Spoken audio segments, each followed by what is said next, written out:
Time travel করে modern যুগের মেয়েটি চলে আসে প্রাচীন যুগে এবং প্রায় ৩ বছর ধরে সে অবিরাম চেষ্টা করে যায় মডার্ন যুগে ফিরে যাওয়ার। কিন্তু প্রতিবারই তার বউ পাগল স্বামী তাকে কোনো না কোনোভাবে আটকে দেয়। মেয়েটি কি পারবে তার সময় ফিরে যেতে? আর সে যদি ফিরে যায় তাহলে তার স্বামীর কি হবে? সেই নিয়েই আজকে ভীষণ ইন্টারেস্টিং একটা টাইম ট্রাভেল ড্রামা এক্সপ্লেন করব। তাহলে চলো শুরু করা যাক। আর শুরু করার আগে তোমরা কিন্তু সাবস্ক্রাইব করতে একদম ভুলো না। ড্রামার প্রথম দৃশ্যে আমরা আমাদের প্রধান চরিত্র সিসিলিকে দেখতে পাই এবং সিসিলি বলে যে আমার নাম সিসিলি এবং আমি ৩ বছর আগে এই প্রাচীন কালে চলে এসেছিলাম। যতবারই আমার মডার্ন যুগে যাওয়ার প্যাসেজ ওপেন হয়েছে ততবারই আমি কোনো না কোনোভাবে আটকা পড়ে গেছি। এবার আমরা দেখতে পাই যে সিসিলির ঘরে একটা পেন্টিং ছিল। সেই পেন্টিংটাই ছিল তার প্রাচীনকাল থেকে মডার্ন যুগে যাওয়ার একটা প্যাসেজ মতো।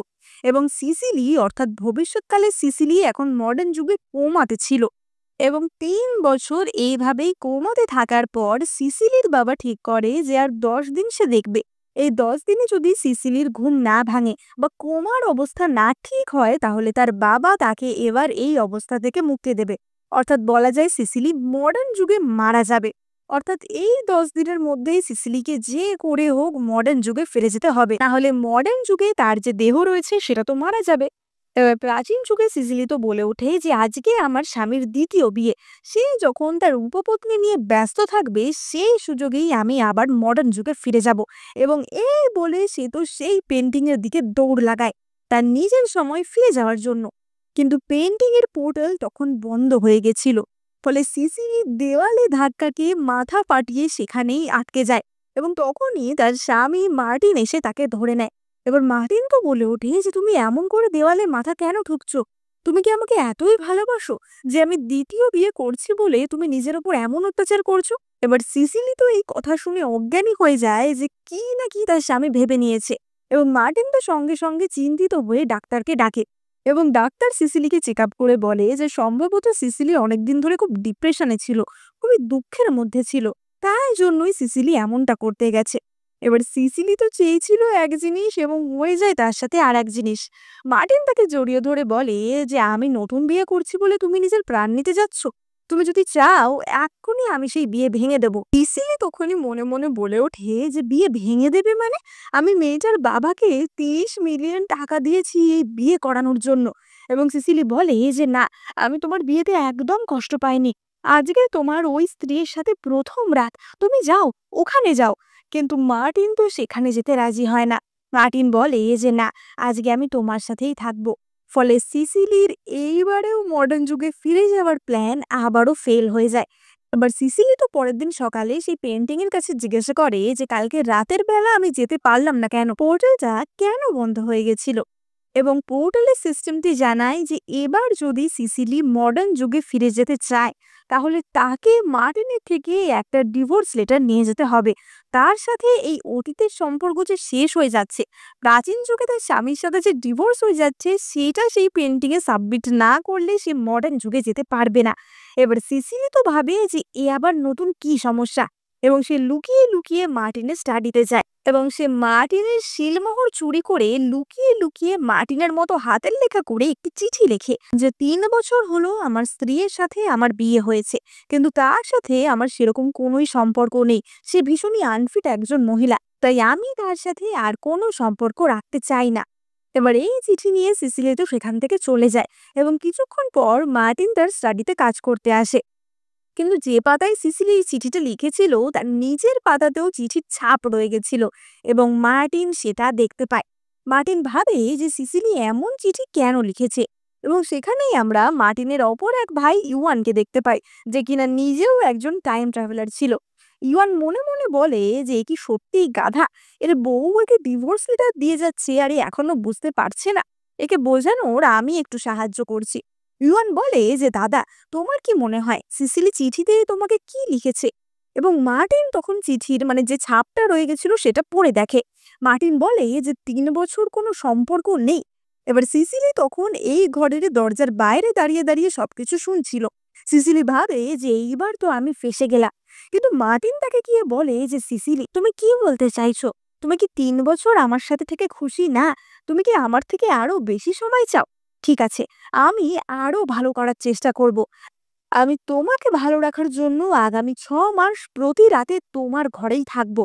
এবার সিসিলি তো মনে মনে ভাবে যে ততদিনে আমি মডার্ন যুগে চলেই যাব, এবং সে তার নকল চিঠি নিয়ে তার পেন্টিং এর কাছে আসে মডার্ন যুগে ফিরে যাওয়ার জন্য। কিন্তু পেন্টিং এ তার সেই নকল চিঠি অ্যাকসেপ্টেড হয় না। পেন্টিং এর সিস্টেম বলে যে আরো একবার তুমি যদি এমন চালাকি করার চেষ্টা করেছো, তাহলে কিন্তু চিরকালের মতো এই পোর্টাল বন্ধ হয়ে যাবে। এবার সিসিলি তো চেঁচাতে থাকে যে এরম করলে কি করে হবে, তাহলে আমি আমার সময় কি করে ফিরবো। এবার অপরদিকে আমরা মার্টিন এবং ইওয়ানকে দেখতে পাই। ইওয়ান বলে যে দাদা, তোমার ভাগ্য গণনায় আছে আজ থেকে 9 দিন পর যেই দিনকে 7টা গ্রহ একই লাইনে আসবে বা 7টা গ্রহের অ্যালাইনমেন্ট হবে, সেই দিন নাকি তোমার স্ত্রী তোমাকে ছেড়ে চলে যাবে। তুমি কি সেই নিয়ে ভয় পাচ্ছ? মার্টিন বলে যে আরে এইসব ব্যাপার কিছুই না। আর তাছাড়া সিসিলি তো খুবই ভালো হেলথে রয়েছে, ও এত তাড়াতাড়ি মারা যাবে না বা অসুস্থ হবে না, সেই নিয়ে আমার কোনো চিন্তা নেই। ইউয়ান বলে যে আরে সেটা না, ছেড়ে যাওয়া মানে কি শুধু মারা যাওয়া নাকি? এবং মার্টিন তো তখনও অবুঝের মতো বলে যে আমাকে সিসিলি এমনিও বা ছেড়ে কোথায় বা যাবে, ও একজন সাধারণ গৃহবধূ, ও আমার বাড়ি ছাড়া আর বাইরে কাউকে চেনেও না, তো বাইরে গিয়ে কি করেই বা থাকবে, তুমি এই নিয়ে কোনো চিন্তা করো না। এবং তখনই মার্টিন লক্ষ্য করে যে সিসি তাদের দেবতার বেদির সামনে মন্ত্র পড়ছে এবং খুবই নাচানাচি করছে, এবং সিসিলি তখনই তার হাত কেটে 1 ফোঁটা রক্ত বলিদান স্বরূপ দেবতাকে দিতে যায়। কিন্তু ততক্ষণে সেখানে মার্টিন চলে আসে এবং সিসিলির ছুরি চেপে ধরে। মার্টিন বলে যে সিসিলি, তুমি এটা কি করছো? এবং সিসিলির রক্তের ফোঁটার বদলে মার্টিনের রক্তের ফোঁটা সেখানে পড়ে। এবার সিসিলির আরো একটা চেষ্টা বিফল হয়ে যায়। সেই বাড়ির মধ্যে ভবিষ্যতে যাওয়ার পোর্টাল তো আরো একবারের জন্য খুলে যায়, কিন্তু এবারেও সিসিলিয়া সেই পোর্টালের মাধ্যমে ভবিষ্যতে যেতে পারে না। এবার মার্টিন তো বলতে থাকে যে সিসিলি, তুমি এমনটা কেন করছিলে? আমি জানি যে অনেকদিন ধরে তুমি একটা সন্তান চাইছো, তাই বলে তুমি নিজের সাথে এমন করবে? আমাদের সন্তান হতে দেরি হতে পারে, কিন্তু তাতে তো তোমার কোনো দোষ নেই। আর যাই হয়ে যাক না কেন, আমি এই জীবনে তোমাকে কখনোই ছেড়ে যাব না। এবার সিসিলি তো ভ্যাঁ ভ্যাঁ করে কাঁদতে থাকে যে তার এই চান্সটাও চলে গেল।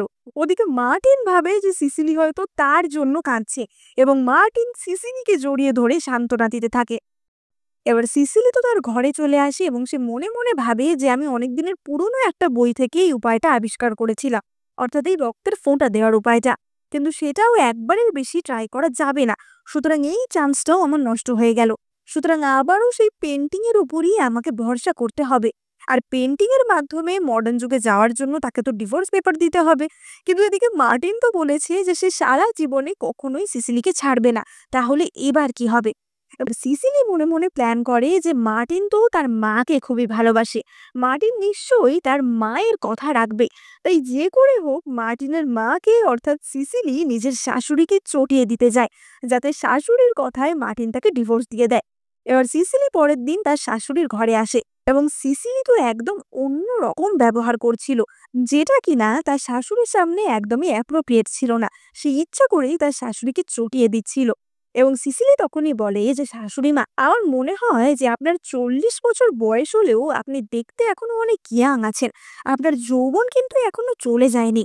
তা মহারাজের মারা যাওয়ার পর আপনি আর একটা বিয়ে তো করতে পারেন, যতই হোক বেশি বয়সের নিঃসঙ্গতা দূর করার জন্য। এবার শাশুড়ি তো বলে যে কি বললে, তোমার এত সাহস?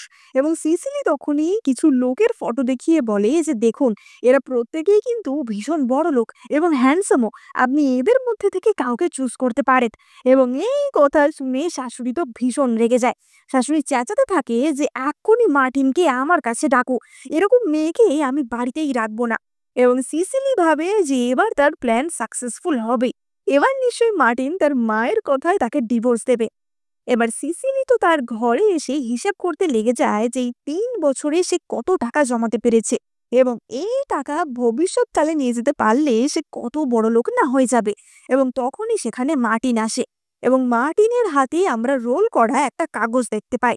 সিসিলি বলে ওঠে যে মার্টিন, আমি জানি যে আমি তোমার জন্য একদমই উপযুক্ত মেয়ে নই, আমার কোনো ট্যালেন্টও নেই, আমার কোনো শিক্ষা দীক্ষাও নেই। আমি বুঝতে পারছি যে তার জন্যই তুমি আমাকে ডিভোর্স দিতে চাও, এবং আমি তার জন্য কোনো কমপ্লেনও করব না, আমি ডিভোর্স নিতে রাজি আছি। এই বলে সিসিলি তো তার হাতের কাগজটা নিতে যাচ্ছিল, কিন্তু মার্টিন তখনই তাকে জড়িয়ে ধরে এবং বলে যে সিসিলি, আমি জানি যে সত্যিই তোমার কোনো ট্যালেন্ট নেই বা তোমার শিক্ষা-দীক্ষাও নেই। কিন্তু আমি এটাও জানি যে তুমি খুব ভালো মনের। আমার মা যে বুড়ো বয়সে কষ্ট পাচ্ছে একা থেকে তুমি সেটা বুঝতে পেরেছো। দেখো, আমিও মায়ের জন্য কিছু ক্যান্ডিডেট সিলেক্ট করেছি। চলো আমরা দুজনে মিলে মায়ের জন্য একটা ভালো পাত্র খুঁজে বার করি। এবার সিসিলি তো পুরোই হতবাক হয়ে যায় যে এটা তার সাথে কি হচ্ছে? সে যাই প্ল্যান করছে সেটা তার উপর ব্যাকফায়ার করছে। তাই জন্য সিসিলি এবার অন্যরকম একটা প্ল্যান করে। রাতের বেলা সিসিলি তার যে অ্যাকাউন্টেন্ট বা হিসাবরক্ষক ছিল সেই ছেলেটিকে অর্থাৎ হুগোকে ডেকে পাঠায়। এবার হুগো তো বলে যে ম্যাডাম, আপনি এত রাতে আমাকে ডেকে পাঠিয়েছেন, এটা তো একটুখানি দৃষ্টিকটু দেখায়। এবং সিসিলি তাকে কিছু টাকা দিয়ে বলে যে এখনো তোমার কোনো অসুবিধা আছে? এবার হুগো তো টাকা নিয়ে সঙ্গে সঙ্গে পকেটে ঢুকিয়ে ফেলে এবং সিসিলি তখনই হুগোর জামা কাপড় ধরে টানাটানি করতে শুরু করে।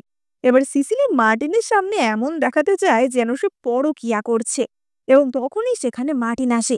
সিসিলি তো সঙ্গে সঙ্গে বলে ওঠে যে মার্টিন, আমাকে ক্ষমা করো, এতে হুগোর কোনো দোষ নেই, আসলে আমারই দোষ। তুমি যদি কোনো শাস্তি দিতে চাও তাহলে আমাকে দাও। এবার মার্টিন তো সঙ্গে সঙ্গে সিসিলিকে হুগোর সামনে থেকে সরিয়ে দেয় এবং সে হুগোকে বলে যে মিস্টার হুগো, এই কথা যেন বাইরের কেউ আর জানতে না পারে, আপনি এখান থেকে চলে যান। এবং হুগো তো সঙ্গে সঙ্গে জানলা টপকে লাফ দিয়ে সেখান থেকে পালায়। সিসিলি বলে ওঠে যে তুমি ওকে এইভাবে ছেড়ে দিলে, তুমি আমার উপর রাগ করনি? এবং মার্টিন বলে যে রাগ, আমি বুঝতে পেরেছি, আমি দ্বিতীয় বিয়ে করেছি তাই জন্য তোমার হিংসা হয়েছে তাই না? তাই জন্য তুমি আমাকেও জেলাস করার জন্য এইসব করছো। ঠিক আছে, এর ক্ষতিপূরণ আমি করে দেব। এবং এই বলে মার্টিন সিসিলিকে কিস করে এবং তারা রোম্যান্স করতে লেগে যায়। মানে সিসিলি যতভাবে মার্টিনের বিশ্বাস ভাঙার চেষ্টা করছিল কোনোটাই কাজে দিচ্ছিল না। এবার পরদিন সকালে সিসিলি ভাবে যেটা কি হচ্ছে। মার্টিন যতই লয়াল হোক না কেন, আমাকে কিছু একটা তো করতেই হবে, কারণ আর মাত্র 6 দিন বাকি রয়েছে। আমি এই প্রাচীন যুগে এসে আর কিছু করি না করি, খানিক পয়সা কামিয়েছি এবং সেই পয়সাই আমি এবার কাজে লাগাবো। আমি আমার শাশুড়িকে দিয়ে এই কাজটা করাবো। এবার সিসিলি তো একটা খুব সুন্দর জেদ পাথরের মূর্তি নিয়ে তার শাশুড়ির কাছে যায়, যেটা দেখে তার শাশুড়ি একদমই অবাক হয়ে যায়। তার শাশুড়ির বেশ পছন্দ হয় সেই মূর্তিটা এবং তার শাশুড়ি বলে যে বাহ, আমি মেনে নিচ্ছি যে মাঝে মাঝে তুমি একটু অসভ্যতা করো, কিন্তু এই মূর্তিটা আমার ভীষণ পছন্দ হয়েছে। আমি মার্টিনকে বলবো যেন ও আগের সবকিছুর জন্য তোমায় ক্ষমা করে দেয়। কিন্তু সিসিলি তখনই বলে যে শাশুড়ি মা, কোনো কিছু পাওয়ার জন্য কিছু একটা করতে হয়। আপনি যদি এই মূর্তিটা পেতে চান তাহলে আপনাকেও আমার জন্য কিছু একটা করতে হবে। এবার সিসিলির কথা মতো তার শাশুড়ি তো মার্টিনের কান ভরতে শুরু করে এবং শাশুড়ি মার্টিনকে বলে যে দেখো মার্টিন, সিসিলি আসলেই কোনো কমবেন না। এতদিনে ও একটা সন্তানের জন্ম দিতে পারেনি। ও কেবলমাত্র একটা সামান্য ব্যবসায়ী পরিবার থেকে বিলং করে, আমার সাথে অসভ্যতা করেছে, আমার জন্য পাত্র নিয়ে এসেছে। যদিও সেই পাত্ররা খুব একটা খারাপ ছিল না, কিন্তু তবু এতে আমার সম্মান তো একদম নষ্ট হয় তাই না? তোমাকে ওকে ডিভোর্স দিতেই হবে। আর দেখো, ও আমার জন্য একটা এত দামি জেড পাথরের মূর্তি এনেছে। ও নিশ্চয়ই আমাদের থেকেই টাকা চুরি করেছে। ও হচ্ছে একজন বিশ্বাসঘাতক। এবং এই সব বলে শাশুড়ি তো মার্টিনকে খুব উস্কায়। ওদিকে সিসিলি তো মনে মনে ভাবে যে এইবার নিশ্চয়ই কাজ হবে। মার্টিনকে আমি আমার বাবার সমস্ত সম্পত্তি দিয়ে সাহায্য করেছিলাম মার্টিন যখন সীমান্তে যুদ্ধ করতে গেছিল তখন। তাই জন্যই মার্টিন আমাকে বিয়ে করেছিল। ও কি আমাকে আদৌ ভালোবাসতো নাকি? তাহলে ওর নিশ্চয়ই ডিভোর্স দিতেও খুব একটা সমস্যা হবে না। এবার এইসব সিসিলি যখন ভাবছিল তখনই মার্টিন এসে তাকে জড়িয়ে ধরে। সিসিলি বলে ওঠে যে এরকম করো না, আমাদের তো কিছুদিনের মধ্যেই ডিভোর্স হয়ে যাবে, এটা ভালো দেখায় না। এবং মার্টিন বলে যে ডিভোর্স, আমি তোমাকে কখনোই ছাড়বো না। এবার আমরা ফ্ল্যাশব্যাকে দেখতে পাই যে মার্টিন তার মাকে কি উত্তর দিয়েছিল। তার মা তো তাকে উস্কানোর জন্য বলছিল যে একটা সামান্য ব্যবসায়ীর মেয়ে, তার জন্য তুমি এত স্ট্যান্ড নিচ্ছ। এবং মার্টিন তখনই বলে যে একটা ব্যবসায়ীর মেয়ের জন্য আমি এমনটা করছি না, আমি সেই মেয়েটার জন্য করছি যে তার সমস্ত ধন সম্পত্তি আমায় দিয়ে দিয়েছিল কেবলমাত্র যুদ্ধের হাত থেকে আমায় বাঁচানোর জন্য। আমি আমার স্ত্রীর জন্য এইসব করছি। তুমি কি চাও যে স্ত্রী আমার জন্য নিজের প্রাণ বিপদে ফেলেছিল তাকে আমি ছেড়ে দেব? আর তুমি যদি ওর বিরুদ্ধে একটা কথাও বলো মা, আমি কিন্তু তা মেনে নেব না। মানে মার্টিন সিসিলির প্রতি এতটাই লয়াল ছিল যে ডিভোর্স তো অনেক দূরের কথা, সিসিলির বিরুদ্ধে কোনো অভিযোগ শুনতেই সে তৈরি ছিল না। এবার আমরা পরের দিনের দৃশ্য দেখতে পাই। সিসিলি তো ভাবে যে যদি ওর মা ওকে রাজি না করাতে পারে তাহলে ওর উপপত্নী অর্থাৎ যার সাথে কিনা মার্টিনের নতুন বিয়ে হয়েছিল পপি, তাকে দিয়ে আমি কাজ করাবো। ওর বাবাকে আমি 30 মিলিয়ন টাকা দিয়েছিলাম এই বিয়েটা করানোর জন্য। এই টাকা আমি বরবাদ যেতে দেব না। এবং এই বলে সিসিলি তো পপির সাথে দেখা করতে যায়। ওদিকে আমরা দেখতে পাই যে পপি তো খুবই দুঃখের মধ্যে ছিল।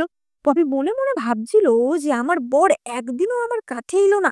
ওই মেয়েটার মধ্যে এমন কি আছে, যতদিন না মার্টিন আমার ঘরে আসছে আমি না খেয়ে থাকবো।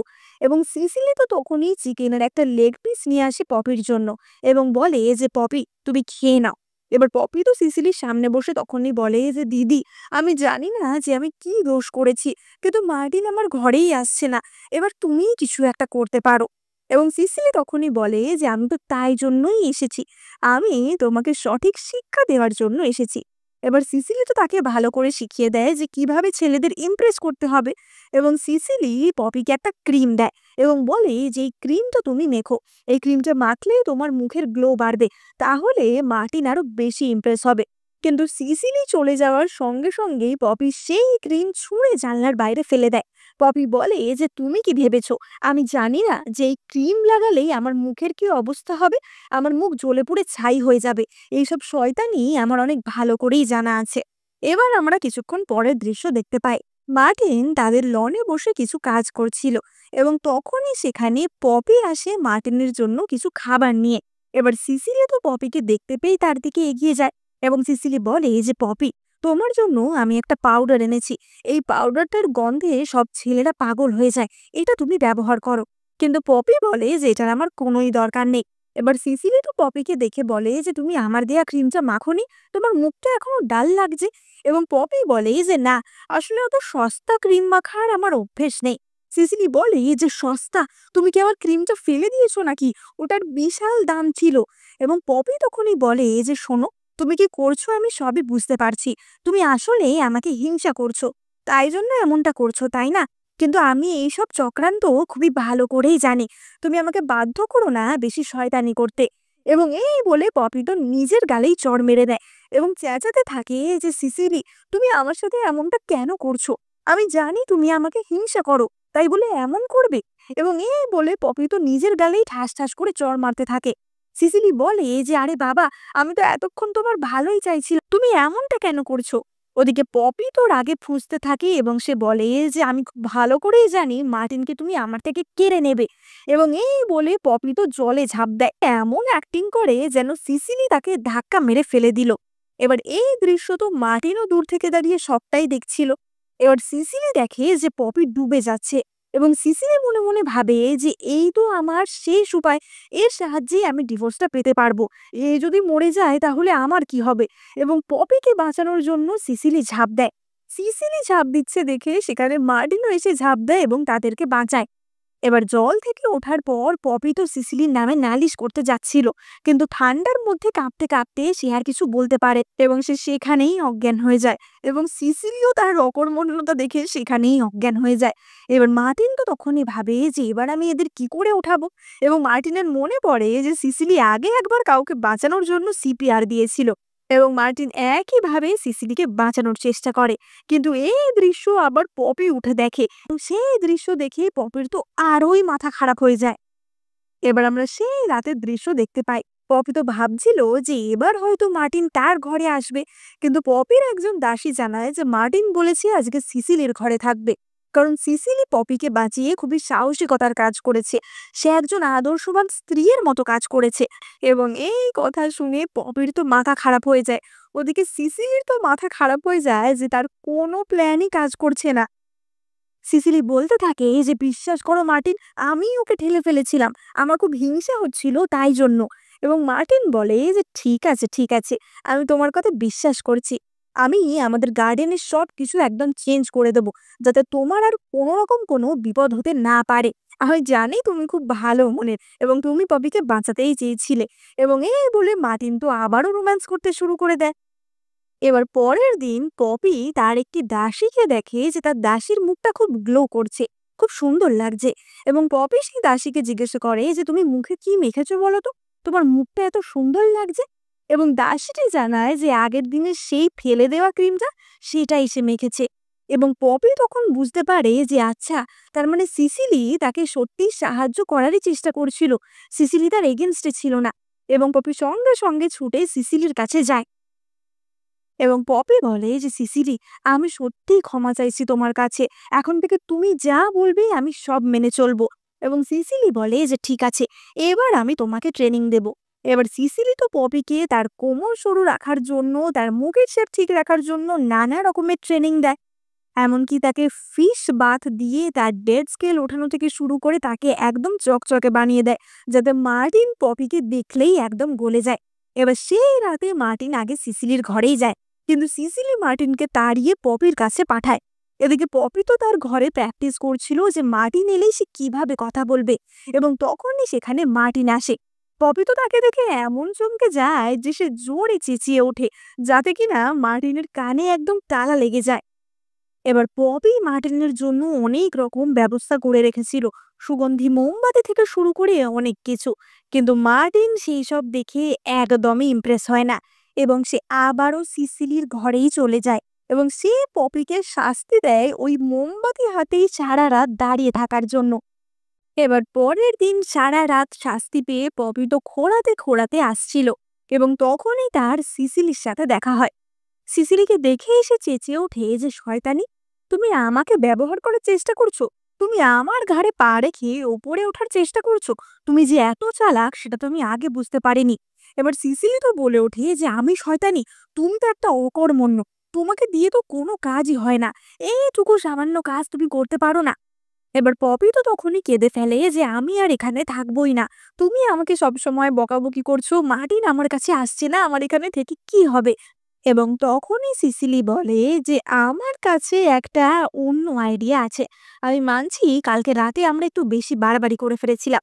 কিন্তু আজকে আমার কাছে এমন একটা জিনিস আছে, যেটা পড়লে মার্টিন তোমার থেকে চোখ ফেরাতে পারবে না।" এবং এই বলে সিসিলি পপিকে একটা কর্সেট টপ দেয় এবং বলে যে, "আজকে রাতে তুমি ভালো করে মার্টিনকে ড্রিংক করিয়ে দেবে এবং তারপর এই ড্রেসটা পরে আসবে। তাহলে দেখবে যে তোমার সব কাজ হাসিল হয়ে যাবে।" এবার ইউয়ান তো এই সবকিছু দূর থেকে দেখছিল এবং সে ভাবছিল যে আজকে রাতে আবার একটা বিশাল বড় ড্রামা হতে চলেছে। এবার আমরা রাতের বেলা দৃশ্য দেখতে পাই। মার্টিন তো পপির ঘরে গেছিল এবং পপি বলে যে, "মার্টিন, আজকে আমার দাদার মৃত্যুবার্ষিকী, সেই জন্য আমার মনটা খুব খারাপ। আমার দাদা কত ড্রিঙ্ক করতো, ও তো একবারে 3 গ্লাস খেয়ে নিত।" এই বলে পপি তো উল্টো পাল্টা বকে মার্টিনকে প্রচুর পরিমাণ ড্রিঙ্ক করিয়ে দেয়, এবং মার্টিন তো একদমই মাতাল হয়ে গেছিল। এবং তখনই পপি সেই কর্সের টপটা পরে সেখানে আসে এবং মার্টিন তাকে দেখে ভাবে যে, "বাহ, কি সুন্দর লাগছে!" এবং পপি মার্টিনের কোলে উঠে বসে। এবার অপরদিকে তাদের ঘরের বাইরে আমরা তখন সিসিলিকে দেখতে পাই এবং সিসিলি খুবই স্যাড মুখ নিয়ে সেখানে দাঁড়িয়েছিল। ইউয়ান এই দৃশ্য দেখে ভাবে যে সিসিলি তার মানে সত্যিই মার্টিনকে ভালোবাসে। যতই হোক না কেন, অন্য কারোর সাথে নিজের স্বামীকে দেখলে খারাপ তো লাগবেই। কিন্তু সিসিলি তখনই বলে ওঠে যে, "বাহ, আমার কাজ তার মানে হয়ে গেছে। এবার আমি শান্তি করে আমার সময় ফিরে যাব। ও আমাকে ডিভোর্স দিক না দিক, আমি ওকে ডিভোর্স দিয়ে যাচ্ছি।" এবং এই বলে সিসিলি চিঠি লিখতে বসে যে, "তুমি আমাকে ছেড়ে এখন অন্য উপপত্নীর দিকে বেশি নজর দিচ্ছ। এটা আমি কিছুতেই মেনে নিতে পারবো না। তাই জন্য আমি তোমাদের সম্পর্ক থেকে বেরিয়ে যাচ্ছি।" যতই হোক, তার কথা ছিল এই সম্পর্ক শেষ করে তাকে মডার্ন যুগে যেতে হবে। এবার সিসিলি তো একদমই তৈরি ছিল মডার্ন যুগে যাওয়ার জন্য, এবং তখনই তার মার্টিনের পুরনো স্মৃতিগুলো মনে পড়ছিল, যে সে যতই চেষ্টা করুক না কেন মার্টিনকে দূরে সরানোর, মার্টিন তো তাকে ভুলই বুঝতো না, তাকে সব বিষয়ে একদম সন্দেহই করতো না, ভীষণ বিশ্বাস করত।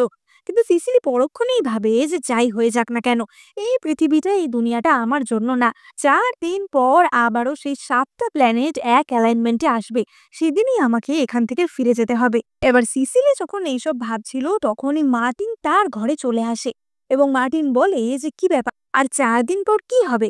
সিসিলি তো বলে ওঠে যে, "তুমি এত তাড়াতাড়ি ফিরে কেন এলে?" এবং আমরা দেখতে পাই যে মার্টিন আসলে পপির সাথে কখনো ক্লোজই হয়নি। সে পপিকে তখনই ধাক্কা মেরে সরিয়ে দিয়েছিল। পপি যদিও অনেক চেষ্টা করেছিল মার্টিনকে ভালোবাসার, কিন্তু মার্টিন তাকে কোনো রকম পাত্তা দেয়নি। এবং মার্টিন ইচ্ছা করে একটা কাঁচের গ্লাস নিজের হাতে ভেঙে ফেলে, যাতে এই চোটের কারণে তার সমস্ত নেশা কেটে যায় এবং সে সেখান থেকে সোজা সিসিলির কাছে চলে আসে। মার্টিন বলে যে আমি জানি সিসিলি তুমি এমনটা কেন করছো, কেন তুমি পপির সাথে আমার এইরকম ভাবে দেখা করিয়ে দিচ্ছ, কারণ তোমার কোনো সন্তান নেই, তাই তুমি চাচ্ছ যাতে আমার একটা বংশধর হয়। কিন্তু আমার তো সেই নিয়ে কোনো কমপ্লেন নেই, আমি শুধু তোমাকেই ভালোবাসি। এবং এই বলে মার্টিন তো সিসিলির লেখা সেই ডিভোর্স পেপারটা পুরোই ছিঁড়ে টুকরো টুকরো করে দেয় এবং সে সিসিলিকে কিস করে। এবার আমরা পরের দিন সকালের দৃশ্য দেখতে পাই। সিসিলি তো ভাবে যে এবার আমি যে করে হোক পপির সাথে মার্টিনের মিল করাবই, এবং পপি ভাবে যে এবার আমি যে করে হোক সিসিলিকে আমার রাস্তা থেকে সরাবো। ফলে পপি রাতের বেলা মার্টিনের পানীয়ের মধ্যে কিছু ড্রাগ মিশিয়ে দেয় এবং সেটা মার্টিনকে দেওয়ার জন্য নিয়ে যায়। ওদিকে সিসিলি যখনই দেখে যে পপি আর মার্টিন একই ঘরে আছে, সে একটি বাঁশের স্ট্রয়ের মাধ্যমে তাদের ঘরে কিছু নেশা জাতীয় ধোঁয়া ছাড়ার চেষ্টা করছিল। কিন্তু পপি উল্টো দিক থেকে ফুঁক মেরে সেই ধোঁয়া আবার সিসিলির মুখে ঢুকিয়ে দেয়। এবার পপি তো সিসিলিকে ধরে টানতে টানতে মার্টিনের কাছে নিয়ে আসে এবং বলে যে মার্টিন দেখো, এ আমাদের ক্ষতি করার চেষ্টা করছিল। এ কি সিসিলি, তুমি তুমি এখানে কি করছো? এবার সিসিলি তো বলে যে আরে ভাই, আমি তো তোকে সাহায্য করারই চেষ্টা করছিলাম।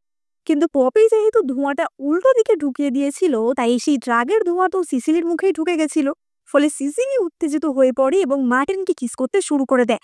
সেই দৃশ্য দেখে পপি তো রেগে মেগে আরো চেঁচাতে থাকে এবং সে সেখান থেকে বেরিয়ে যায়। ফলে সিসিলির প্ল্যান আরো একবার ফেল করে যায়। কিন্তু সিসিলির হাতে আর বেশি দিন ছিল না। এবার সিসিলি তো আবারও হুগোকে ডেকে পায়। এবার হুগো তো এসেই বলে যে ম্যাডাম, আপনি যদি আবার বিয়ে করতে চাইছেন তাহলে কিন্তু আমি রাজি আছি, তবে তার আগে কিন্তু আপনাকে ডিভোর্স দিতে হবে। আমি কিন্তু এরকম অন্যায় কোনো কাজ করতে পারবো না। এবং সিসিলি তখনই বলে যে আমি অনেক রকম পন্থা অবলম্বন করে দেখে নিয়েছি, সেই সব কিছুই কাজ করছে না। এখন আমাদের অলৌকিক কিছু একটা করতে হবে। সে হুগোকে বলে যে আমি শুনেছি তুমি নাকি নানা রকমের চার্ট টার্ট বানাতে পারো, তুমি কি সেই সব করতে পারবে? তুমি আমার জন্ম তারিখ নিয়ে একটা বার চার্ট বানাও এবং সেখানে তুমি এমন ভাবে দেখাবে যে আমি যার সাথেই থাকবো তার মৃত্যু অবধারিত।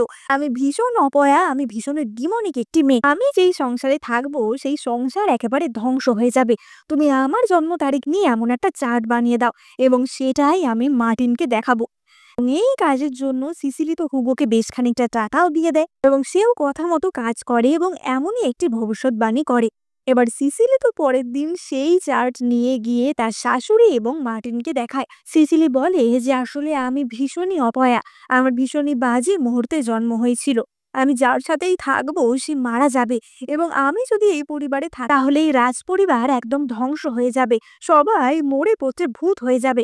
এবার এই শুনে শাশুড়ি তো চেঁচিয়ে ওঠে যে না না, এমনটা তো হতেই পারে না। এবং তখনই মার্টিন বলে যে এইসব আমি মানি না, সিসিলি তো আমার সাথে 3 বছর ধরে রয়েছে, কই আমার তো কোনো শরীর খারাপ হয়নি তাহলে। এবং তখনই মার্টিনের নাক দিয়ে রক্ত বেরোতে শুরু করে। এবার শাশুড়ি তো বলে ওঠে যে দেখো, এই তো প্রভাব পড়া শুরু হয়ে গেছে। মার্টিন বলে যে আরে না না, এটা তো কেবলমাত্র একটু নোজ ব্লিডিং হচ্ছে, এমনটা কিছুই না। আসলে সিসিলি মার্টিনের ঘরে কিছু বিষাক্ত মাশরুম জ্বালিয়ে রেখেছিল, যেটা এমন কিছু ক্ষতিকর না, কিন্তু তার ফলে একটু নোজ ব্লিডিং বা অজ্ঞান হয়ে যাবে এইসব হয় এবং তাই জন্যই মার্টিনের এমনটা হচ্ছিল। এবার মার্টিন তো তখনই সিসিলিকে বলতে চায় যে সিসিলি তুমি কোনো চিন্তা করো না, কিন্তু মার্টিন নিজের সঙ্গে সঙ্গে অজ্ঞান হয়ে সেখানে পড়ে যায়।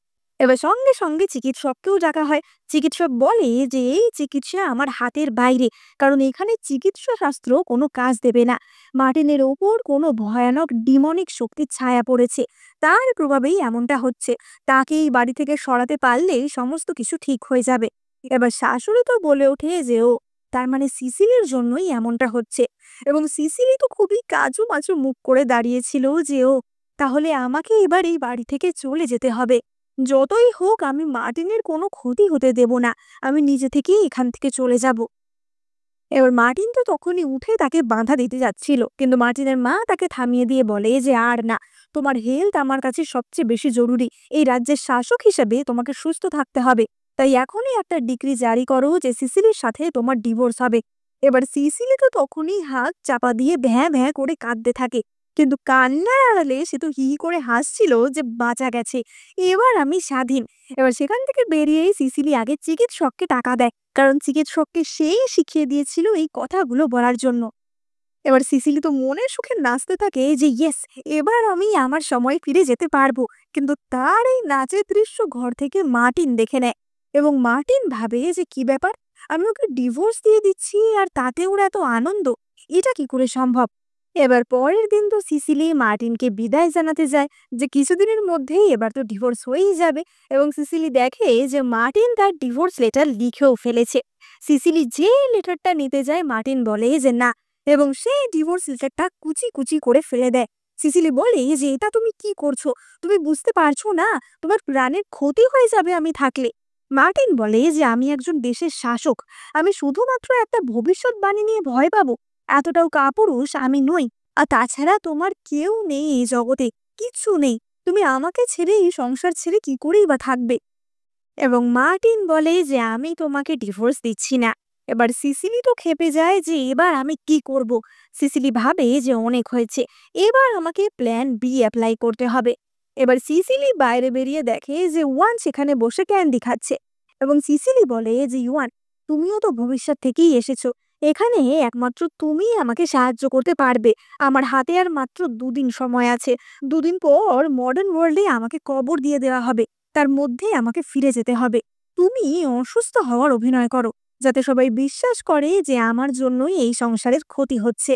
এবার ইউয়ান তো সিসিলির কথা মতো অ্যাক্টিং করতে লেগে যায় এবং ইউয়ান পুরোই শয্যাশায়ী হয়ে পড়ে। চিকিৎসক এসে আবার আগের দিনের মতো এক কথাই রিপিট করে যে এটা একটা ভয়ানক কালো ছায়া পড়েছে আপনাদের পরিবারের ওপর, তার জন্যই হচ্ছে। এবং এইবার আর মার্টিনের কিছুই করার ছিল না, কারণ ছোট্ট ইয়ানকে বাঁচানোর জন্য তাকে তার মায়ের কথা শুনতেই হয়।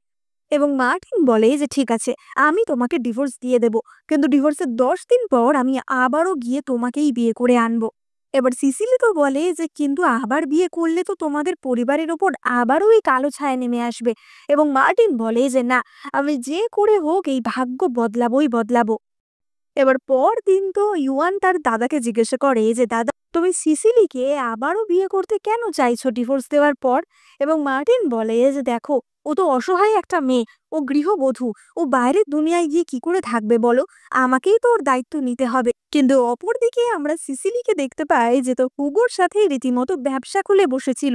সে ভবিষ্যতের ওষুধপত্র লোকেদের বিক্রি করছিল এবং তার বদলে নানা রকম সোনা রূপো দামি গয়না, জেট পাথরের তৈরি নানা রকম ব্রেসলেট এই সব নিচ্ছিল।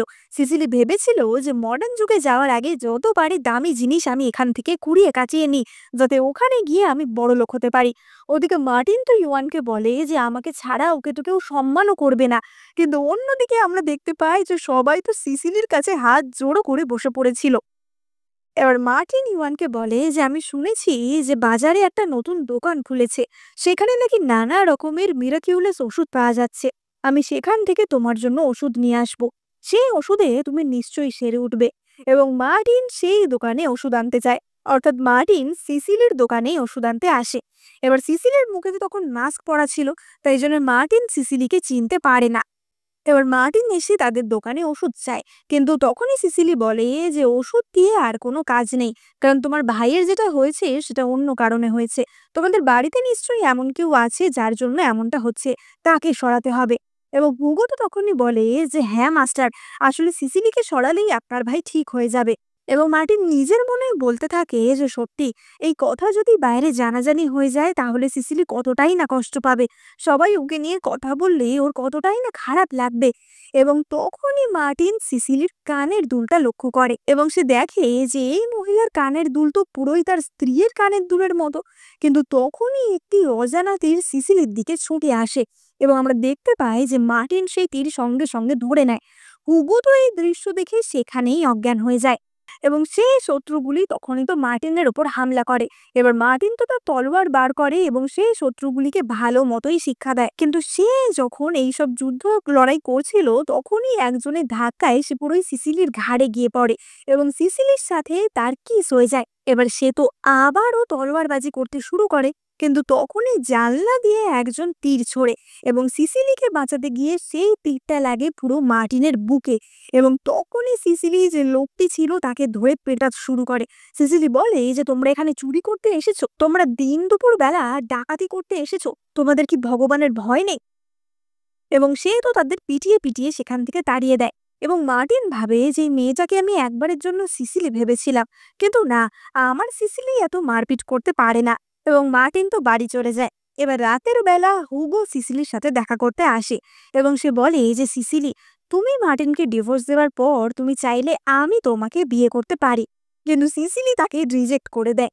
এবার তখনই তো মার্টিন সেখানে আসে এবং হুগো আর সিসিলিকে একসাথে দেখে এবং হুগো তো তখনই সেখান থেকে আবার জানলা টপকে পালিয়ে যায়। এবার মার্টিন বলে যে ও কি করছিল এখানে। আচ্ছা, বুঝতে পেরেছি, তুমি জানো আজকে কি হয়েছে? আজকে ওই দোকানে আমার উপর হামলা হয়েছিল, হুগো নিশ্চয়ই তোমাকে সেটাই বলতে এসেছিল। এবং এই বলে মার্টিন তো তার হামলার কথা এবং তার বীরত্বের কথা সিসিলিকে বলতে থাকে। সিসিলি যে তখন সেখানেই ছিল সেটা তো মার্টিন জানতো না এবং মার্টিন সিসিলিকে কোলে বসিয়ে কিস করতে যায়। সিসিলি বলে যে আমাদের তো একদিন পরে ডিভোর্স হয়ে যাচ্ছে, এসব করা এখন ঠিক না। কিন্তু মার্টিন তো তবুও সিসিলিকে ভীষণ ভালোবাসতো। এবার সিসিলি তো মার্টিনকে বলে যে তুমি যাও না, তুমি পপির ঘরে যাও, কিন্তু মার্টিন যেতে রাজি হয় না এবং সিসিলি কিছু বলার আগে মার্টিন তার বিছানায় এসে শুয়ে পড়ে। এবার সিসিলি তো মনে মনে ভাবছিল যে কালকেই সেই দিন যেদিন কিনা ওই 7টা গ্রহ একটা অ্যালাইনমেন্টে আসবে এবং কালকেই আমি মডার্ন টাইমসে ফিরে যাব। অপরদিকে মার্টিন ভাবছিল যে সিসিলি, কালকে যতই আমি তোমাকে ডিভোর্স দিই না কেন, আমি তোমাকে আবার ঠিক ফিরিয়ে আনবো। এবং তখনই সেখানে ইউয়ান চলে আসে এবং ইউয়ান এসে সিসিলি আর মার্টিনের মাঝখানে ঘুমিয়ে পড়ে। ইউয়ান বলে যে আজকে আমি তোমাদের সাথেই শোবো। এবার মার্টিন তো বলে যে তুমি একটা ছোট বাচ্চা, তুমি আমাদের সাথে কি শোবে? এবং সে তো ইউয়ানকে লেপের মধ্যে পুরো রোল বানিয়ে দিয়ে সিসিলিকে সেখান থেকে নিয়ে চলে যায়। এবার মার্টিন তো সিসিলির কপালে কিস করে বলে যে সিসিলি, আমি সরি, আমি জানি তোমার সাথে যেগুলো হচ্ছে সেগুলো হওয়া উচিত না। হয়তো আমি 3 বছরে তোমার সাথে অনেক অন্যায়ও করেছি। আমার মনে আছে আগের বছর বসন্তে তুমি ওই পিচ ড্রিঙ্কটা খেতে চেয়েছিলে, তাই জন্য এবার আমি আমার 30টা লোককে পাঠিয়েছি পিচ ফল নিয়ে আসার জন্য, যাতে কিনা আমি অনেক ড্রিঙ্ক বানিয়ে রাখবো। তাতে করে তুমি শীতকালে গরমকালে সারা বছর ওই ড্রিঙ্ক খেতে পারবে। আর আমি তোমার জন্য একটা বরফ দেয়া কক্ষও বানাবো, যাতে কিনা ওই ড্রিঙ্কগুলো সেখানে ভালোভাবে রাখা যেতে পারে। এবং এই সব কথা বলতে বলতেই সিসিলি তো ঘুমিয়ে পড়ে এবং মার্টিনের তো তখনও মনে পড়ে যাচ্ছিল তার সাথে সিসিলির কাটানো কিউট কিউট মোমেন্টগুলো, কারণ মার্টিন তো সত্যি সিসিলিকে ভীষণই ভালোবাসতো। এবার পরের দিনই ছিল সেই দিন যেদিন কিনা সিসিলি এই দুনিয়া থেকে চলে যাবে, অর্থাৎ তার আবার মডার্ন যুগে ফিরে যাওয়ার দিন। এবং সেই দিন সিসিলির জন্মদিনও ছিল, তাই সেই দিন জন্মদিন উপলক্ষে বেশ কিছু লোককে আমন্ত্রণও করা হয়েছিল এবং সিসিলি সকলের জন্য বুফের আয়োজন করেছিল। এবার সবাই তো নিজেদের মতো খাওয়া দাওয়া করছিল এবং তার মধ্যে তো শাশুড়িও ছিল। সিসিলির শাশুড়ি বলে যে সত্যি সিসিলি যাই করুক না কেন এতদিন সংসারটাকে সামলে রেখেছিল, আমিও ডিভোর্সের কথা ভাবলে আমার একটু খারাপই লাগে। তখন তো সেখানে আমরা পপিকেও দেখতে পাই এবং পপি বলে যে ও আমাকে ভেবেছিল ও হারিয়ে দেবে, এই বাড়ি থেকে তাড়াবে, কিন্তু ও একটা অশিক্ষিত মেয়ে, ও কি আমার সাথে পারে? এবং সিসিলি এই কথা শুনতে পায়। সিসিলি পপিকে বলে যে পপি, তুমি আমার সাথে একটা খেলা খেলবে, একটা ট্রুথ আর ডেয়ারের খেলা। এবং পপি বলে যে হ্যাঁ নিশ্চয়। এবং সিসিলি তখনই বোতল ঘোরায়। এবার বোতলের দিকটা পপির দিকে হয়। সিসিলি বলে যে বলো, তুমি ট্রুথ নেবে না ডেয়ার নেবে? এবং পপি বলে যে আমি ট্রুথ নেব। এবং সিসিলি তখনই তাকে প্রশ্ন করে যে আচ্ছা, তাহলে তুমি বলো যে সত্যিই কি তুমি মার্টিনকে ভালোবাসো? এবং পপি তার উত্তরে বলে যে হ্যাঁ, মার্টিন আমাদের সাম্রাজ্যের সবচেয়ে শক্তিশালী ব্যক্তি, সুতরাং তাকে ভালোবাসবে না এমন কেই বা আছে? তাছাড়া আমি মার্টিনকে বিয়ে করেছি, আমার কর্তব্যই হচ্ছে তাকে ভালোবাসা এবং তার দায়িত্ব পালন করা। এবার সিসিলি তখনই বলে যে তাই, তা 70 বছরের একটা বুড়োকে তুমি যদি বিয়ে করতে, তাহলে তাকেও কি তুমি ভালোবাসতে পারতে? সিসিলি বলে যে দেখো, ভালোবাসা হচ্ছে কেবলমাত্র ভালোবাসা, এর সাথে কেবলমাত্র বিয়ে শাদী বা বাবা মায়ের কথায় রাজি হয়ে যাওয়া এসবের কোনো মূল্য নেই। এবার এই কথা শুনে বাকিরা তো বলে ওঠে যে ছি ছি, এই আবার কেমন ধরনের কথা? কারণ তখনকার যুগের তুলনায় এই কথাগুলো তো একটু বেশি মডার্ন হয়ে গেছিল। আর পপি তো তখনই বলে ওঠে যে তুমি কি বলছো সিসিলি? নিঃসন্দেহে ভালোবাসাটা বিয়ে, বাবা মার কথা বা যে ঘটক ম্যাচমেকার তার কথা অনুযায়ী হয়। এবং সিসিলি তখনই বলে যে ম্যাচমেকার, কেবলমাত্র একটা ম্যাচমেকারের কথাই কি একটা মেয়ের সারা জীবন ডিপেন্ড করে? এবং পপি বলে যে কেন করবে না, একটা মেয়ের কাছে সর্বোচ্চ পজিশনই হলো যে তার স্বামীর স্ত্রী হয়ে থাকা। এবং সিসিলি বলে যে একটা মেয়ের পজিশন সেটা কি একটা পুরুষ ঠিক করে দেবে? এবার সিসিলি তো তখনই পপির হাতে একটি পুতুল ধরিয়ে দেয়, যে পুতুলটাই কিনা পপি কিছুদিন আগেই পিন ফোটাচ্ছিল সিসিলির ক্ষতি করার জন্য। সিসিলি বলে যে পপি, যে হাত দিয়ে মেয়েরা চাঁদ তারা ছোঁয়ার স্বপ্ন দেখছে সেই হাত দিয়ে তুমি অন্য কারোর ক্ষতি করার কথা ভেবো না। এবার এই সব কথা তখনকার দিনের লোকেদের তো অবভিয়াসলি ভালো লাগে না, কিন্তু মার্টিন বুঝতে পারে যে সিসিলের মধ্যে কিছু একটা চেঞ্জ মনে হচ্ছে। মার্টিন বলে যে আজকে ডিভোর্স বলেই কেউ এমন বদলে গেল, হঠাৎ করে ওকে অন্যরকম লাগছে। এবার আমরা রাতের বেলার দৃশ্য দেখতে পাই। সিসিলি মার্টিনের কাছে গিয়ে বলে যে ব্যাংকুয়েট তো শেষ হয়ে গেছে, সবাই বাড়িও চলে গেছে, এবার আমার ডিভোর্স লেটারটা দাও। এবং মার্টিন তখনই বলে যে ডিভোর্স লেটার নিয়ে তুমি এত চিন্তা করো না, আর কিছুক্ষণের অপেক্ষা, তারপর আমি সবাইকে দেখিয়ে দেব যে তোমার মধ্যে কোনো খুঁত নেই, কোনো ভুল নেই, আমি আবার তোমাকেই বিয়ে করব। এবং এই বলে মার্টিন তো সিসিলিকে কিস করে, কিন্তু সিসিলি মনে মনে ভাবে যে এই বাড়ি আমার শেষ অস্ত্র প্রয়োগ করতে হবে। এবং সিসিলি তখনই কেসে ওঠে এবং তার মুখ দিয়ে রক্ত বেরিয়ে আসে। এবার সঙ্গে সঙ্গে চিকিৎসক ডাকা হয় এবং হুগো তখনই মার্টিনকে বলে যে আসলে মাস্টার, আমরা একটা জিনিস আপনার থেকে লুকিয়েছিলাম। এই সমস্যাটা সিসিলির নয়, অর্থাৎ সিসিলির ভাগ্য খারাপ বা সে যে অমঙ্গল ডেকে আনবে এমনটা নয়, আসলে আপনার ভাগ্যেই অমঙ্গল রয়েছে, তাই আপনার সাথে যে থাকবে তারই ক্ষতি হবে, তাই সিসিলির এমনটা হচ্ছিল। আপনার জন্যই সিসিলির এই অবস্থা। সিসিলি আপনাকে কষ্ট দিতে চায়নি, তাই জন্য আপনাকে সত্যিটা বলেনি, কিন্তু এখন আমি আপনাকে সত্যিটা জানাতে বাধ্য হচ্ছি। ওকে বাঁচানোর একমাত্র একটাই উপায় রয়েছে, আর সেটা হচ্ছে ওকে ডিভোর্স দিয়ে দেওয়া। এবার এইটা শোনার পর মার্টিন তো ডিভোর্স না দিয়ে থাকতে পারে না, কারণ তার কাছে সিসিলির প্রাণই সবচেয়ে ইম্পর্টেন্ট ছিল। এবং মার্টিন তখনই সিসিলিকে ডিভোর্স দিয়ে দেয়। এবার সিসিলি তো সেই ডিভোর্স পেপার দেখতে দেখতে ভাবে যে এবার তো তার মুক্তি, কিন্তু তার বারবার মার্টিনের স্মৃতিগুলোই মনে আসছিল, এই বাড়িতে কাটানোর সময়গুলোই তার মনে আসছিল। মার্টিন তাকে বলেছিল যে তার কোনো ক্ষতি হতে দেবে না, তাকে কোনোদিন ছেড়ে যাবে না, কিন্তু সিসিলি তখনই ভাবে যে আমরা এক দুনিয়ার নই, সুতরাং এইখানে এইভাবে পড়ে থাকা আমার পক্ষে সম্ভব না। এবার সিসিলি এতদিন যে গয়নাগাটি সবকিছু জড়ো করেছিল তার মধ্যে অধিকাংশই সে রেখে যায়। সিসিলি মনে মনে ভাবে যে মার্টিন, এই 3টে বছরকে তুমি একটা স্বপ্ন ভেবেই ভুলে যেও, আমি চাই তুমি ভালোভাবে থাকো, আমাদের রাস্তা এক না, আমি নিজের জীবনটা নিজের ইচ্ছায় বাঁচতে চাই। এবং সিসিলি তো পুরোই পেন্টিং এর সামনে দাঁড়িয়ে পড়ে পোর্টাল দিয়ে মডার্ন দুনিয়ায় যাওয়ার জন্য। অপরদিকে আমরা মার্টিনকে দেখতে পাই, যে কিনা নিজের রাজার পদ, নিজের শাসকের পদ ত্যাগ করে। মার্টিন বলে যে আজকে আমি শাসক বলে সবার এত এক্সপেকটেশন আমার থেকে, কিন্তু এবার থেকে আমি একজন কমনারে পরিণত হলাম, একজন সাধারণ মানুষ, যাতে আমাকে নিয়ে বা আমার সিসিলিকে নিয়ে কারোর কোনো বক্তব্য না থাকে। এই রয়্যাল ফ্যামিলির কোনো অংশ আমি নই, এই আমার অমঙ্গলের জন্য বা আমার ভাগ্যের জন্য কারোর ক্ষতি হোক বা সিসিলির জন্য কারোর ক্ষতি হোক, এটা আমি হতে দেব না। এবার ততক্ষণে আমরা দেখতে পাই যে আকাশে 7টা তারা বা 7টা গ্রহ এক লাইনে চলে এসেছিল।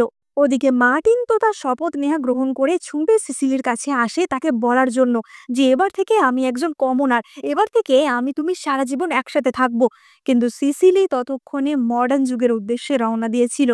এবার মার্টিন তো সেখানে এসে সিসিলিকে দেখতে পায় না, এবং মার্টিন সিসিলি রেখে যাওয়া নানা গয়নাগাটি, মুক্তো এগুলো দেখতে পায়। মার্টিন ভাবে যে নিশ্চয়ই সিসিলি আশেপাশেই কোথাও আছে, এইভাবে ওইগুলো খুলে রেখে যাবে না। এবং তখনই একজন সৈন্য সেখানে আসে। সৈন্যটি বলে যে মহারাজ, সিসিলের ডিভোর্স হয়ে যাওয়ার পরই আমাদের হিসাব রক্ষক আমাদের খাজনাগারে একটা অদ্ভুত জিনিস লক্ষ্য করেছে। এবার মার্টিন তো বলে যে কি, টাকা কম আছে? কোনো ব্যাপার না, সিসিলি আমার স্ত্রী ছিল, আমার টাকাও ব্যবহার করতেই পারে। কিন্তু তখনই সৈন্যটি বলে যে না মহারাজ, টাকা অনেক বেশি আছে।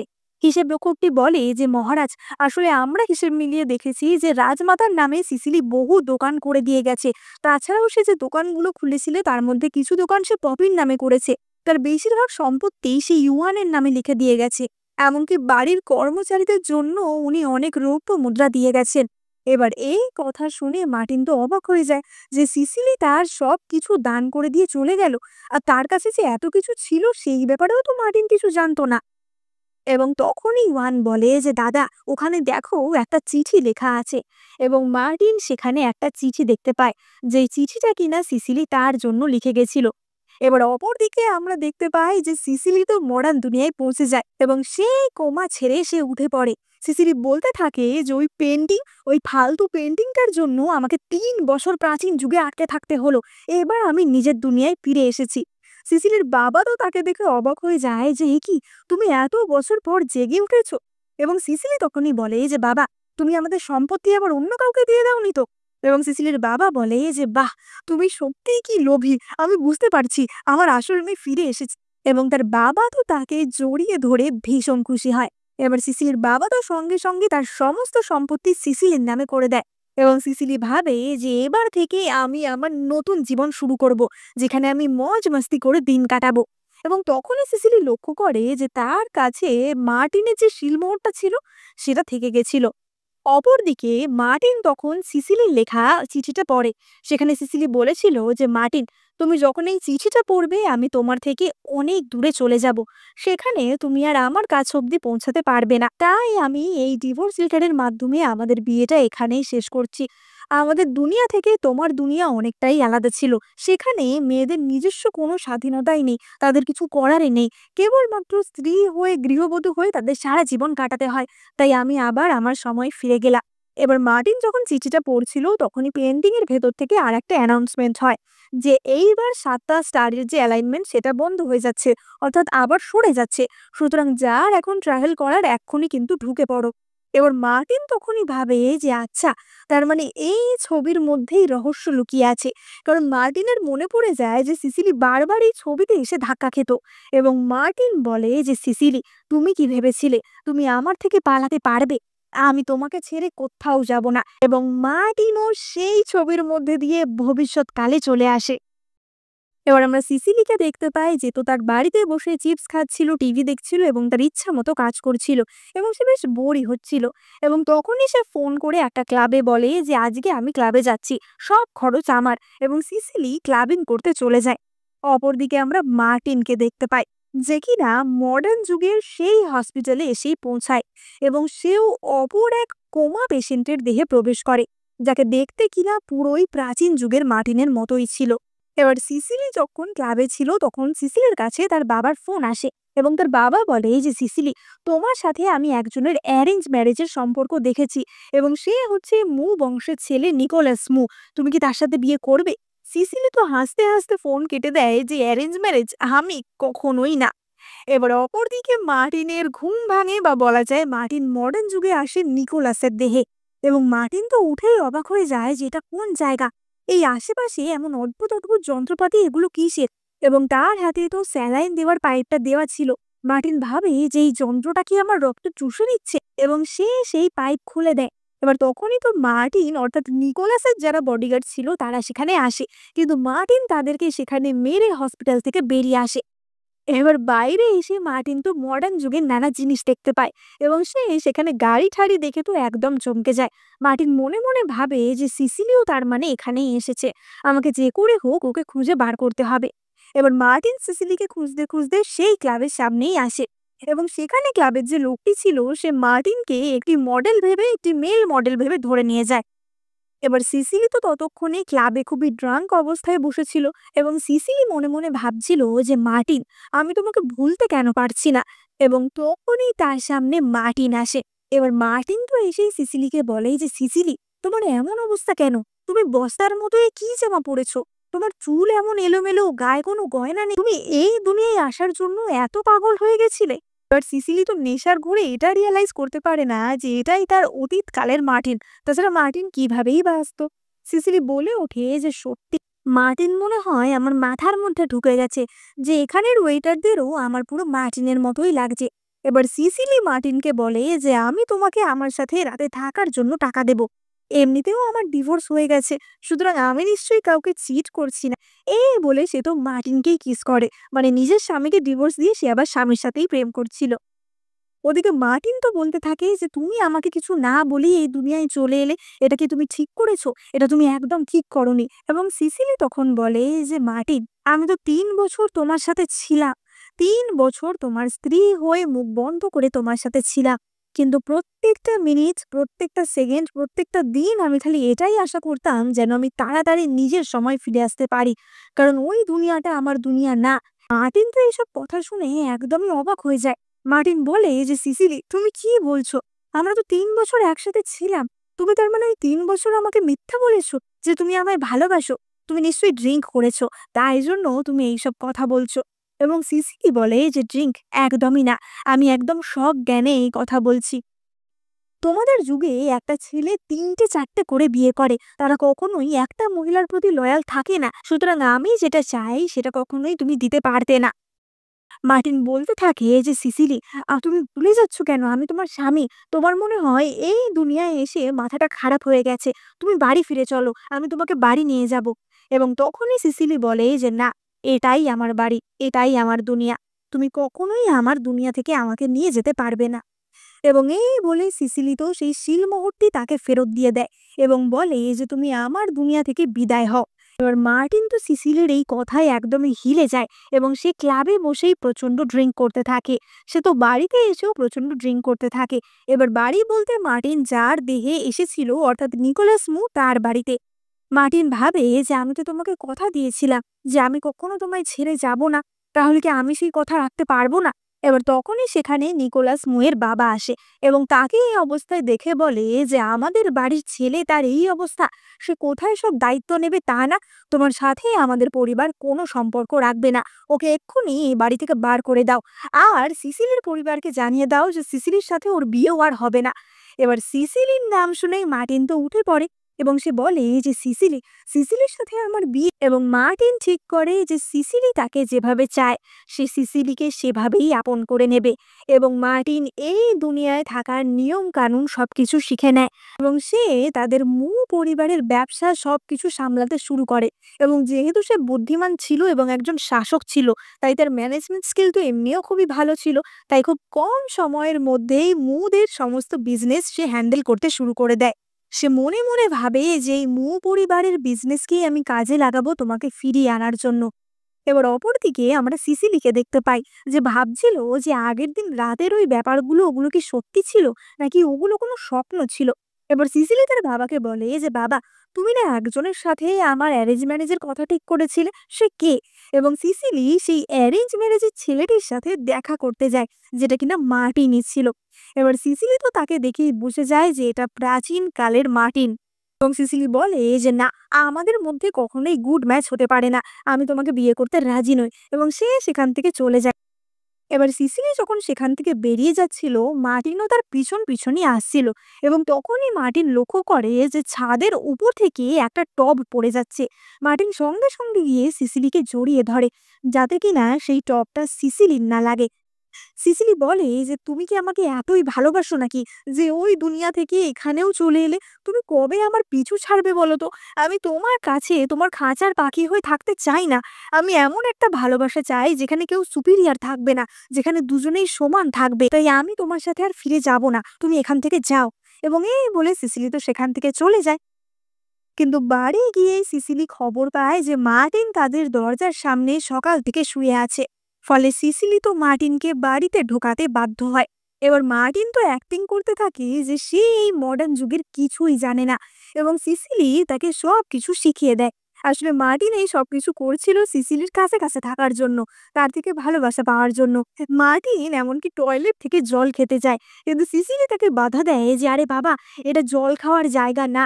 এমনকি লিফটে ওঠার সময় মার্টিন বলে যে আরে, এটা একটা চলন্ত কফিন, এটাতে তুমি ওঠো না, এটাতে আমি ভীষণ ভয় পাচ্ছি। এবং সে সিসিলিকে ভয় পাওয়ার নাটক করে জড়িয়ে ধরে। এবার এরকম ভাবেই তারা দিন কাটাচ্ছিল। কিন্তু একদিন সিসিলি লক্ষ্য করে যে মার্টিন নিজে থেকেই মাইক্রোওয়েভে কিছু একটা গরম করছে এবং সিসিলি দেখে যে মার্টিন ফোনে কারোর সাথে বিজনেস সংক্রান্ত কথা বলছে। এবার সিসিলি তো বুঝে যায় যে আচ্ছা, তার মানে মার্টিন এতদিন যে না জানার নাটক করছিল সেগুলো সবই মিথ্যে, কারণ আমি তো কোনোদিন ওকে মাইক্রোওয়েভ চালাতে শেখাইনি। সিসিলি বলে যে তুমি আমাকে মিথ্যে কথা কেন বলেছিলে? মার্টিন বলে যে আমি তো তোমার সাথে থাকার জন্যই তোমাকে মিথ্যে কথা বলেছিলাম। এবার এইসব ঝগড়া করতে করতেই সিসিলি হঠাৎই অজ্ঞান হয়ে যায়। এবার মার্টিন তো সঙ্গে সঙ্গে তাকে ডক্টরের কাছে নিয়ে যায় এবং ডক্টর জানায় যে সিসিলি প্রেগনেন্ট। এবার মার্টিন খুবই খুশি হয় যে সিসিলি প্রেগনেন্ট, তার মানে সে বাবা হতে চলেছে। কিন্তু সিসিলি বলে যে বাবাটা তো তুমি নাও হতে পারো, কারণ ক্লাবে আগের দিন আমি একজন হ্যান্ডসাম মেল মডেলের সাথে দেখা করেছিলাম, সেও তো হতে পারে। আসলে সিসিলি সেটা মার্টিনের কথাই বলছিল, কিন্তু সিসিলি ড্রাঙ্ক ছিল বলে তার কিছুই মনে ছিল না। এবার মার্টিন ভাবে যে অন্য কেউ এবং সে ওই বারে যায়। মার্টিন বলে যে এই বারে সিসিলির সাথে কে দেখা করতে এসেছিল এবং ওয়েটারটি ভাবে যে যে এসেছিল তাকে তো এর মতোই দেখতে অনেকটা। ওয়েটারটি বলে যে সেই ছেলেটা তো আপনার মতোই অনেকটা দেখতে। মার্টিন বলে যে ধ্যাত, তুমি তার ফটোটা নিয়ে মু কোম্পানির সিকিউরিটি ডিপার্টমেন্টে পাঠিয়ে দেবে। এবং ওয়েটারটি বলে যে ঠিক আছে। এবার মার্টিন তার সিকিউরিটি ডিপার্টমেন্টে কল করে বলে যে তোমাদের কাছে কিছুক্ষণের মধ্যে একটা ফটো যাবে, সেই ছেলেটাকে পিটিয়ে ছাতু করতে হবে। এবার মার্টিনের গুন্ডাদের কাছে তো মার্টিনেরই নিজের ফটো যায়, ফলে সেই গুন্ডারা এসে মার্টিনকেই পেটাতে শুরু করে। এবার তারা তো জানতো না যে মু কোম্পানির মালিককে কেমন দেখতে, সুতরাং তারা যার ফটো পেয়েছিল তাকেই তারা পেটায়। ওদিকে সিসিলি জানতে পারে যে আগের দিন রাতে যে মেল মডেলটার কথা সে ভাবছিল সেটা আসলে মার্টিনই ছিল। তাই সিসিলি সঙ্গে সঙ্গে মার্টিনকে খোঁজার জন্য বেরিয়ে পড়ে। সিসিলি গিয়ে দেখে যে মার্টিন তো সেই গুন্ডাদের অনেকটাই পিটিয়ে শায়েস্তা করে দিয়েছিল, কিন্তু সিসিলি আসাতেই মার্টিন একটু অন্যমনস্ক হয়ে যায় এবং সেই সুযোগে একজন গুন্ডা একটি লোহার ডান্ডা দিয়ে মার্টিনকে মারে, ফলে মার্টিন সেখানেই পড়ে যায়। এবার গুন্ডারা তো সেখান থেকে পালায় সঙ্গে সঙ্গে এবং সিসিলি দেখে যে মার্টিন প্রায় মারা যাচ্ছে, কারণ তার মাথার পিছনে ভীষণ চোট লেগেছে, সেখান থেকে রক্ত বেরোচ্ছে। সিসিলি বলে যে মার্টিন, তুমি মারা যেতে পারো না, তুমি মরে গেলে এই দুনিয়া থেকে তুমি চলে যাবে, তুমি আর আসতে পারবে না, সেটা কখনোই হতে পারে না। এবার মার্টিন তো বলে যে সিসিলি, তাহলে তোমারও আমাকে হারানোর ভয় আছে। সিসিলি বলে যে তুমি এত স্টুপিড কেন, তুমি কি বুঝতে পারছো না? এবং তখনই আমরা দেখতে পাই যে তাদের সামনে ম্যাজিক্যালি সেই পেন্টিংটা অ্যাপিয়ার হয়, যেটা সাহায্যে কিনা তারা এতদিন টাইম ট্রাভেল করছিল। এবং মার্টিন তখনই বলে যে সিসিলি, তোমার মনে আছে আমি তোমাকে কি বলেছিলাম, যে আমরা স্বামী স্ত্রী এবং আমাদের ভালোবাসা নিয়ে কখনো সন্দেহ করো না, আমি সারা জীবন তোমাকেই ভালোবাসবো। এবার সিসিলিও তো কাঁদতে থাকে, কারণ সে বুঝতে পারছিল যে মার্টিন হয়তো এবার মারা যাবে। মার্টিন বলে যে তুমি যেটা চেয়েছিলে আমি তোমাকে দিতে পারিনি, কিন্তু আমার তোমার প্রতি ভালোবাসা বা তোমাকে প্রোটেক্ট করার ইচ্ছা সেটা কিন্তু কোনোদিনই কমেনি। হ্যাঁ, আমি জানি যে এই দুনিয়ার থেকে আমি অনেকটা আলাদা। এই দুনিয়ায় সবকিছু খুব তাড়াতাড়ি হয়, একবার দেখাতেই মানুষের প্রেম হয়ে যায়, এক রাত কাটাতেই মানুষের মধ্যে কত কি হয়ে যায়, পরের দিন সকালে তারা একে অপরকে চিনতেও পারে না। কিন্তু আমি এরকম ভালোবাসায় বিশ্বাস করি না। আমাদের প্রাচীনকালের ভালোবাসা হয়তো অনেক স্লো ছিল, কিন্তু অনেক বেশি টেকসই ছিল। তুমি আমাকে যে চিঠিগুলো লিখেছিলে যুদ্ধের সময়, সেগুলো আমি বারবার পড়ে দেখতাম। আমি সত্যিই আর তোমাকে বন্দি করে রাখতে চাই না, আমি তোমাকে যেতে দিলাম। যদি পরজন্ম বলে কিছু থেকে থাকে, তাহলে সেই জন্মে তুমি যেমন ভাবে চাইবে আমি তোমাকে তেমন ভাবেই ভালোবাসবো। এবার সিসিলি তো কাঁদতে থাকে, কারণ সে বুঝতে পারে যে মার্টিন তাকে কতটা ভালোবাসতো। কিন্তু তখন আর সিসিলির কিছুই করার ছিল না, কারণ এই মডার্ন যুগে মার্টিনের মৃত্যু হয় এবং সে আবারও ওই পেন্টিং এর মাধ্যমে প্রাচীন যুগে চলে যায় এবং পেন্টিংটাও সেখান থেকে গায়েব হয়ে যায়। সিসিলি তো রাস্তায় বসেই কাঁদতে থাকে। এবার আমরা ৯ মাস পরের দৃশ্য দেখতে পাই এবং আমরা সিসিলিকে হসপিটালে দেখতে পাই তার ডেলিভারির দিন। এবার সিসিলি তো প্রচন্ড কাঁদছিল এবং চেঁচাচ্ছিল যে এটা আমার সাথে কি হচ্ছে, মার্টিন তুমি আজকের দিনে আমার সাথে থাকতে পারলে না। এবং তখনই ম্যাজিক্যালি মার্টিন সেখানে আসে। সিসিলি তো তাকে দেখেই চমকে যায় যেটা কি হচ্ছে, এবং তখনই আমরা দেখতে পাই যে সিসিলির সামনে সেই পেন্টিংটা আবার ফুটে ওঠে এবং সেই পেন্টিংটা তখন অনেকটা একটা ভিডিও কলের মতো কাজ করছিল। সেই পেন্টিং এর মাধ্যম দিয়ে আমরা পপি এবং ইউয়ান এবং তার শাশুড়ি এবং হুগো সবাইকে দেখতে পাই। পপি বলে এই যে সিসিলি, তুমি আমাকে যে কথাগুলো বলেছিলে এগুলোর আসল মানে আমি বুঝতে পেরেছি, আমি আর কোনো পুরুষের ওপর নির্ভরশীল থাকবো না। তুমি আমাকে যে দোকানগুলো লিখে দিয়েছো সেগুলো আমি আরো বাড়িয়েছি এবং আমি তো মার্টিনকেও ডিভোর্স দিয়ে দিয়েছি, ও তোমার সাথেই থাক। হুগো বলে ওঠে যে সেও এতদিনে ব্যবসায় অনেক উন্নতি করতে পেরেছে। এবার সিসিলি তো বলে যে তোমরা কি আর এই কথাগুলো বলার সময় পেলে না? এবং তার শাশুড়ি বলে যে কেন, এই সময়টাই তো ভালো সময়, যতই হোক আমার নাতি নাতনি হবে, তাকে আমি দেখবো তো নাকি। এবং তারা তো প্রত্যেকেই খুশি ছিল এবং মার্টিন আর সিসিলির আবারও পুনর্মিলন হয়েই গেছিল। এবং তখনই সিসিলির বাচ্চা জন্ম নেয় এবং তাতে তো বাকি সবাই ভীষণ খুশি হয় এবং সিসিলি আর মার্টিনও ভীষণ খুশি হয়। এবং এই হ্যাপি এন্ডিং এর মধ্যে দিয়ে আমাদের এই কিউট মজাদার ড্রামাটা শেষ হয়। তো তোমাদের ড্রামাটা কেমন লাগলো কমেন্ট করে জানাতে একদম ভুলো না। আর তোমরা কি ওল্ড স্কুল লাভে বিশ্বাসী, নাকি তোমরা মডার্ন দিনের লাভকে বেশি প্রেফার করো, সেটাও অবশ্যই আমাকে কমেন্টে জানিও। ড্রামাটা ভালো লাগলে এক্ষুনি লাইক কমেন্ট সাবস্ক্রাইব করে দিও। আর এই চ্যানেলে আমি তোমাদের জন্য অনেক চাইনিজ ড্রামা এক্সপ্লেন করে থাকি, তাই তোমরা চটপট সাবস্ক্রাইব করে এক্ষুনি নোটিফিকেশন আইকনে ক্লিক করে দিও। দেখা হবে পরের ভিডিওতে।